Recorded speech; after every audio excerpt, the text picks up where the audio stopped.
I'm James Rule. Welcome to the Lonely Leader podcast, where we help existing and aspiring leaders find clarity, build resilience, drive performance, and enhance fulfillment.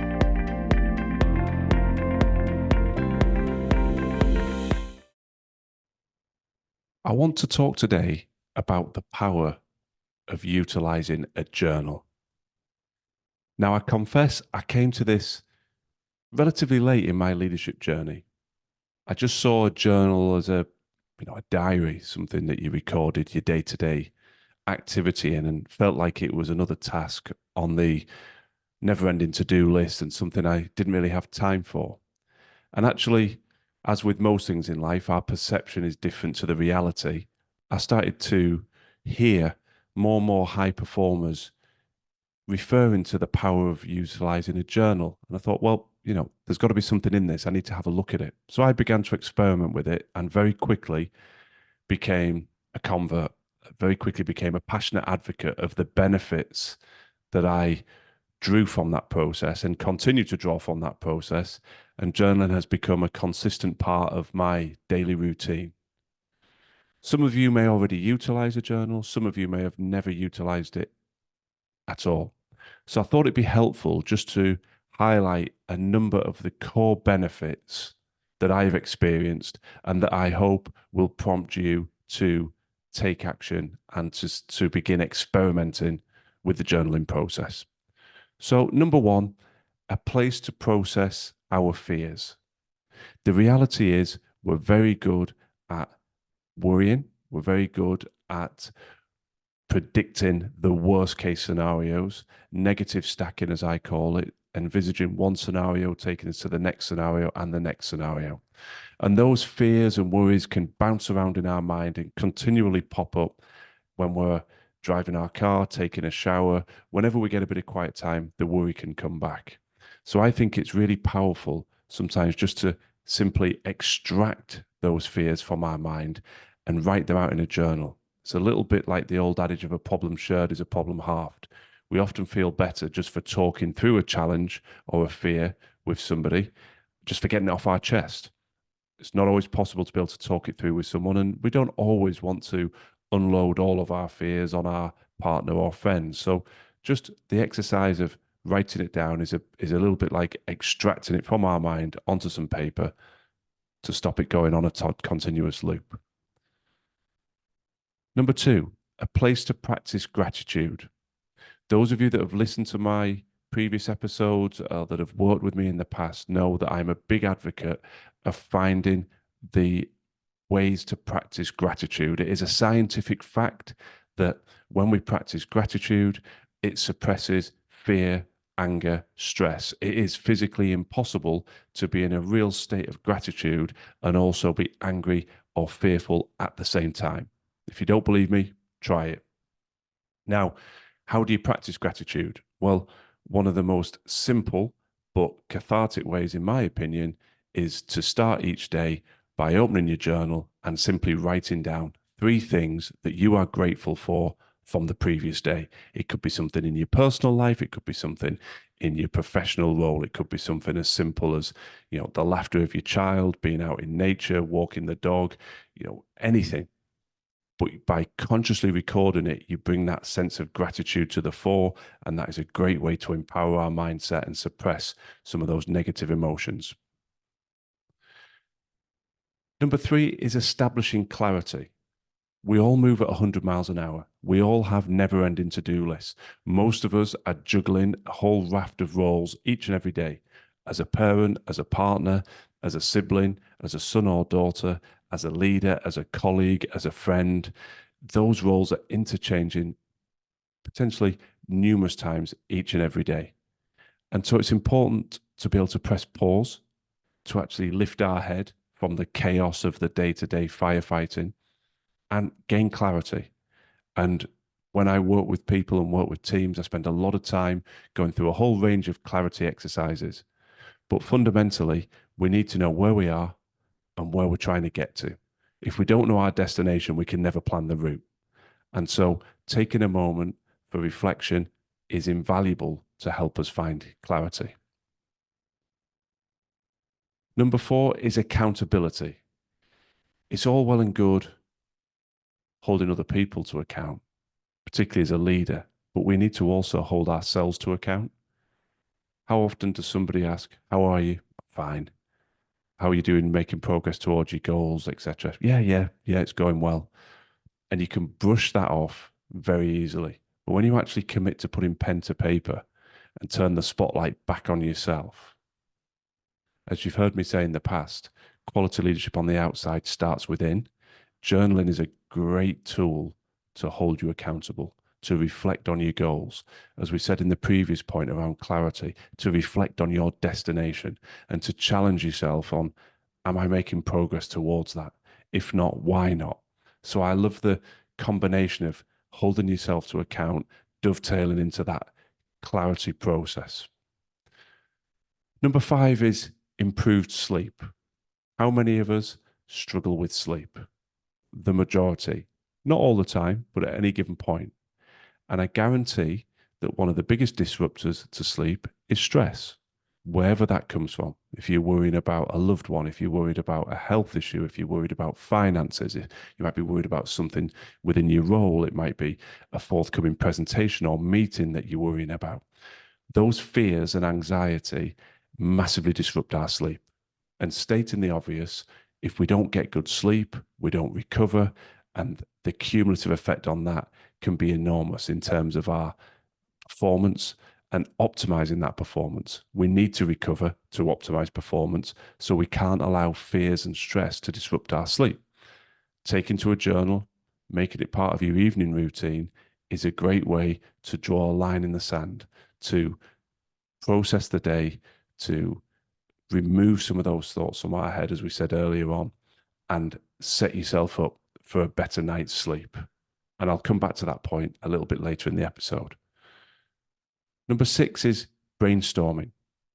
We need to make space for ideas to enter our heads. To illustrate that point, how many of our best ideas pop up in the most unexpected areas? Many people talk about the shower being an area where ideas and solutions pop up. It's because we, for once, stop moving at 100 miles an hour. Hopefully, we're not taking our phones and devices into the shower, so we're able to disconnect momentarily. And with that space, ideas arrive. Other people talk about going for a jog or taking their dog out for a walk or being out on the bike. It's doing something that creates space for ideas to arrive. And journaling is one such environment. When you actually put pen to paper and you're striving to build that accountability, you're striving to process some of your fears, you're taking steps to find clarity, it's amazing how ideas then start to arrive and form themselves. Number seven is what I call an archive of inspiration. You do so many amazing things each and every day, and capturing some of the wins, some of the success stories can be a powerful source of inspiration. When you reflect back on your journal, you can take strength from, wow, I remember that situation that was causing me a lot of anxiety. I overcame it. I found a solution. So it's a little bit of a personal power boost to look back, look at things you've done well, and reflect on the wisdom and insights that came out of that. A lot of people are interested in Stoic philosophy. It's something I like to read about. And one of the oft quoted texts is Meditations from Marcus Aurelius, text of his life and day to day thoughts and reflections over 2,000 years ago, but it is still pertinent today.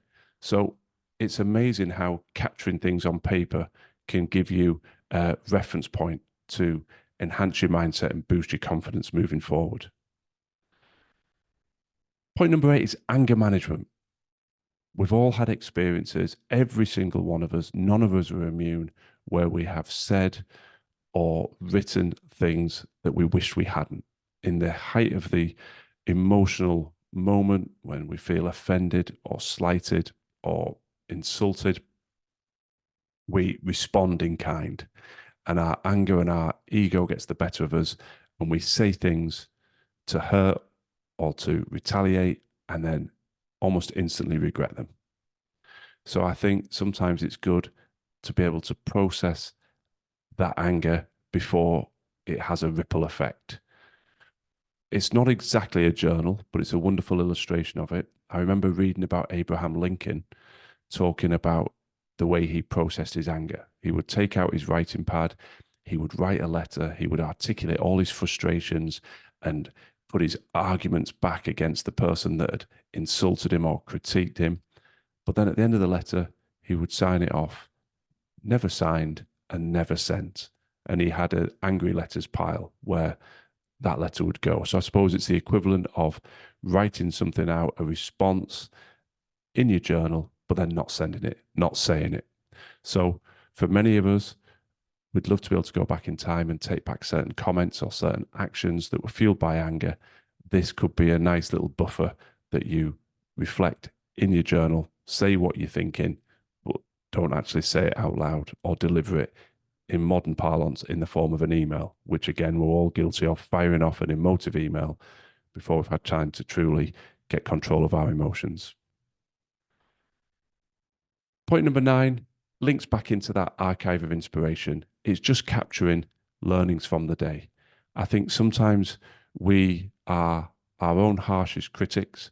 We're constantly beating ourselves up on what we haven't achieved and what we haven't done. And in actual fact, we're making progress every day. And just capturing a couple of the wins of the day, a couple of reflections, it links back into that archive of inspiration. Granted, it is a similar point, but it's the principle of you're not just looking for those thunderbolt moments that truly inspire. You're almost able just to keep your mindset cognizant of the fact, I'm making progress. I am moving forward. I said I'd refer back to an earlier point, and that links into this point, which is reducing overwhelm. One of the biggest drivers of stress, in my opinion, is a sense that we don't have control, that we are living a reactive life, that we are the proverbial cork in the ocean being buffeted from one wave to the next. When you feel as though you've got no control, your level of stress naturally rises. And so asking yourself the simple but powerful question, what can I control, is one of the biggest things I take from journaling. So you may be, going back to one of my earlier points, processing fears, trying to get some of that anxiety out of your system, particularly if it's starting to disrupt your sleep, as we talked about earlier. And one of the best ways to do that is to, yes, catalog your fears, yes, express them on paper, but then ask yourself, what can I control? Your brain might be telling you 20 things that are out of your control. You have to accept that. In this stressful situation, these 20 things are out of my control, but what can I control? And there may only be 1, 2, or 3 things, but there's always something. And that is where you can close the book and say, okay, tomorrow I will tackle that 1, 2, or 3 things that I've made a note of. And that's where I start to take back control. My sporting analogy here is like the boxer who's under pressure and covers up and protects his head with his arms while blows are being rained down. At some point, you have to drop your guard and you have to throw a punch back. Otherwise, you're going to lose the fight. And asking yourself the question, what can I control, is that illustration of that for me. You find something, a conversation, an email, a step that you can take, and you take it. And when you've executed those things, you ask yourself the question again. And it's amazing when you actually physically write down in your journal, what can I control, how the pen keeps moving. And what initially seemed an almost insurmountable challenge becomes much more manageable because you see a roadmap. You see steps that you can take that are within your control. And my last point is a legacy. What a great learning tool, not just for you, but potentially for your family, for your children, for people that come after you. We talked earlier that Marcus Aurelius and his learnings and wisdom are still being drawn upon. And yes, I'm not saying that some of your inner fears and private reflections are something you want to share with the public, but nonetheless, there will be elements that when you get to the end of a year and look back, what am I taking out of my journals? What things are important for me to pass to my colleagues, to pass down to my children, for instance? So it's the last point for a reason. We're not starting a journal to create a legacy. It's just another additional benefit. Fundamentally, It's about clarity. It's about accountability.